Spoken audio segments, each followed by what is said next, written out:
சித்திரை 3-4 பாதங்களும், சுவாதி 4 பாதங்களும், விசாகம் 1-3 பாதங்கள் இருக்கு. ராசி அதிபதி சுக்கிரன். வாய்ப்புகளை இன்னைக்கும் கிரகங்கள் கொடுக்குதுங்க. உங்க பேச்சினால நன்மை ஏற்படும்.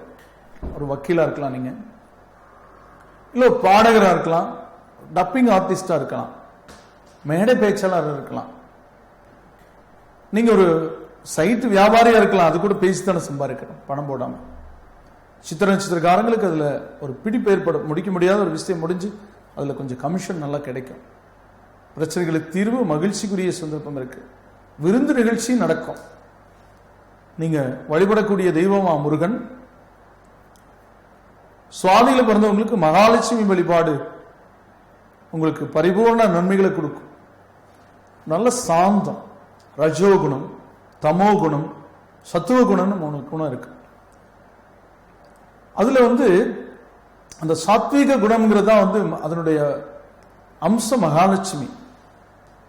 அதை வழிபட அந்த குணம் நம்மளுக்கு சேரும். விசாக நட்சத்திரத்தில் பிறந்தவங்களுக்கு ஆன்மீக நாட்டம் அதிகரிக்கும்.